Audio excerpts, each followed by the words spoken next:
What's going on, everybody? So back in September, I shot some footage of a craft show idea because I've had a lot of people interested in craft shows, but I kind of just had the footage sitting there and didn't actually do anything with it until now. So basically I just show how I set up, how craft shows, people that put on the craft shows, what kind of space they're giving you, and just some little tips and intro type things to maybe things you're supposed to know before your first craft show.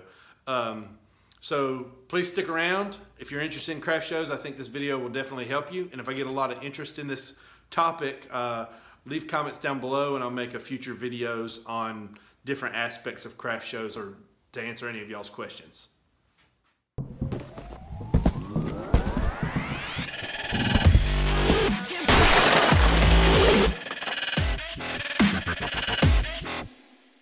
So normally a craft show gives you a booth that's a 10 by 10 space, especially if you're outside. Usually you don't get any smaller than a 10 by 10. I have done some in the past that were 12 by 12s and even 15 by 10s.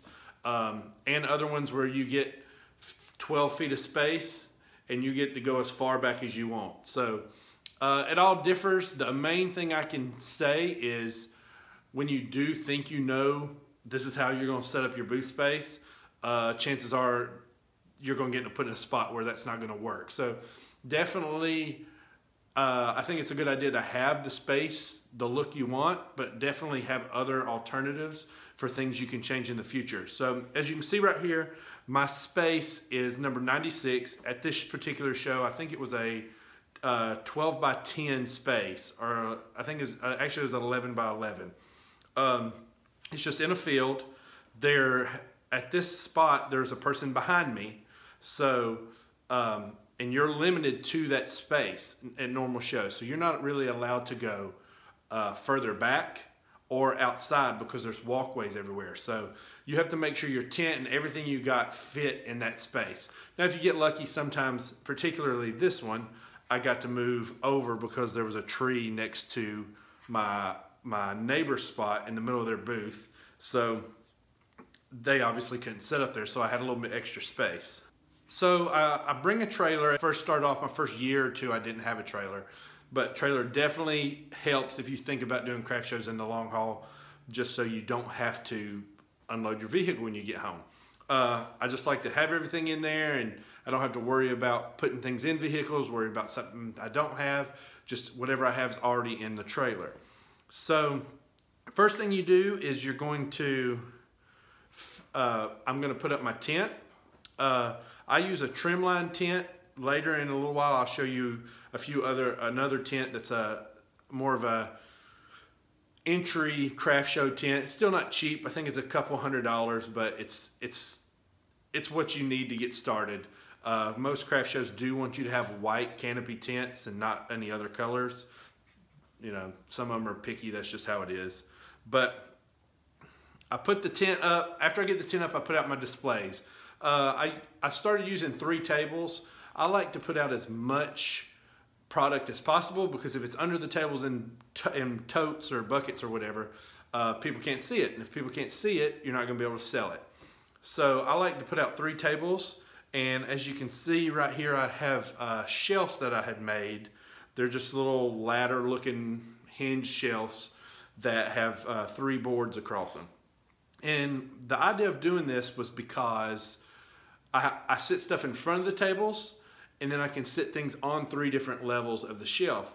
This way, when I first started, I had the table flat and you'd have something sitting behind it.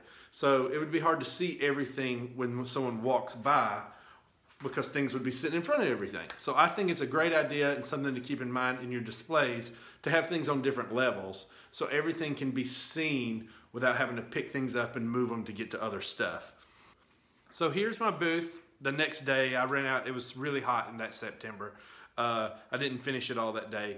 So here it is the next day. I tried to take it where you can see everything, even my pins, as you see in a minute, they're angled in a way where you don't have to be directly in front of them to see them. You can see as you walk into the booth, they're all in kind of an angle where you see it without having to be directly in front of it, which I think is a good idea. This was my neighbor's tent. Like I said at the beginning, there's multiple different kinds of tents you can use for craft shows. I definitely recommend starting out with a Easy Up. That's what I used for 3 years before I got the tent that I have now. Again, they're a couple $100 and they're easy to put up, hence the name Easy Up.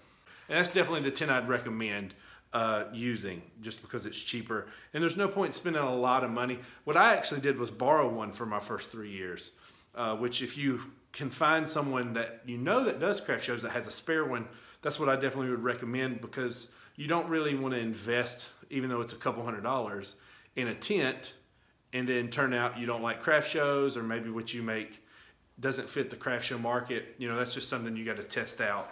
This little box right here, as you see, is a thing I made to display, not to display, the thing I made to store all my stuff. So there's 4 different levels, they all snap together, but I display all my different, store all my different products, or some of my products to take to the show. It's actually, when I made it, I threw it together really quick, so it's actually kind of fell apart in a few places. So look forward to a video coming up, hopefully in the next month or so, of me remaking this with new Kaizen foam and everything, and you can see how it's done.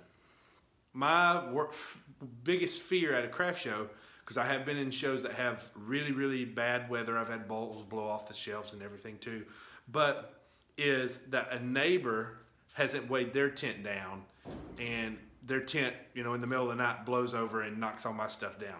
You know, that's a lot of money I have invested in display, product, and everything, and chances are that other vendor's not going to be able to repay you for that.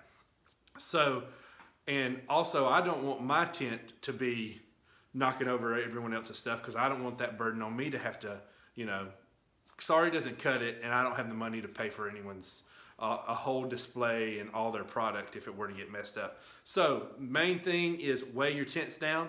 I do have they're 15-gallon drums that are 15, hold on just a second.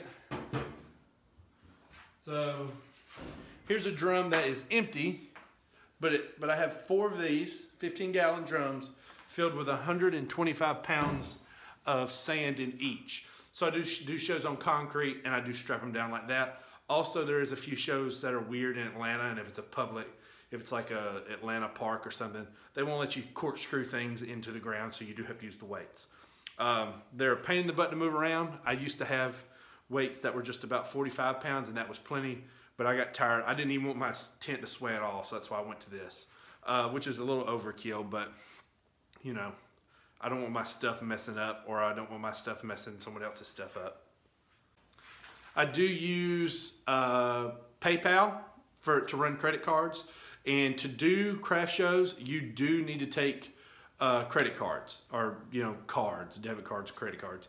Nowadays, it's like your sales could be hurt by as much as 60%, 70%. I mean, it's pretty high now if you don't take cards, because, you know, not that many people carry cash around. So you need to take cards. I recommend PayPal. I have a PayPal.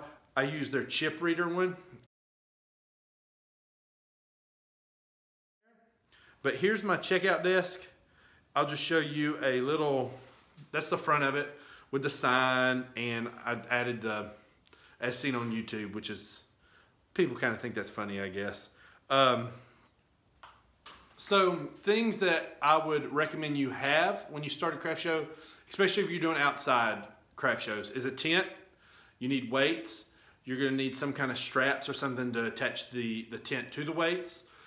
Tables for your displays. That's just what I use. Depending on what you're using, you might not need tables. You need to be able to accept some kind of card, where Square or PayPal. Chairs, unless you're going to stand up the whole time, which is not probably going to be an option. I do a show that's from 8 in the morning to 10 o'clock at night, sometimes 11 o'clock. So there's no way you're going to stand up that long and talk to people the whole day. Business cards. So I was actually on Donnie Carter's The Green Woodworker podcast, where I was the craft show guy talking about craft shows. I'll put a link, probably down below, a link to his podcast and which episode I was in. So y'all can go check that out if you want to.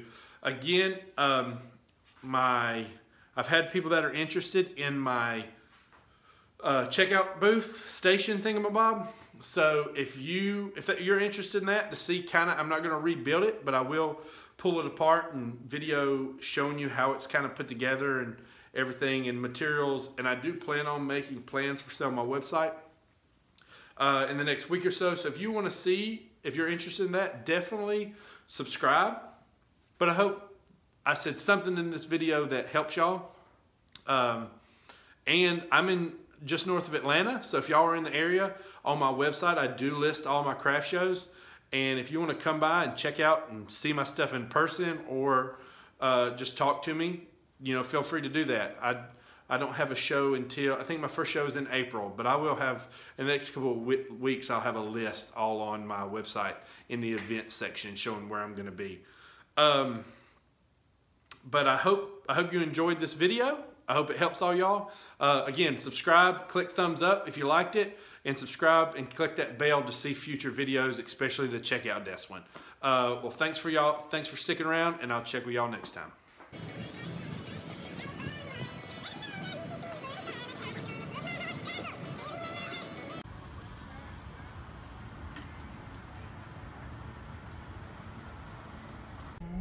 Side out of your fender bag.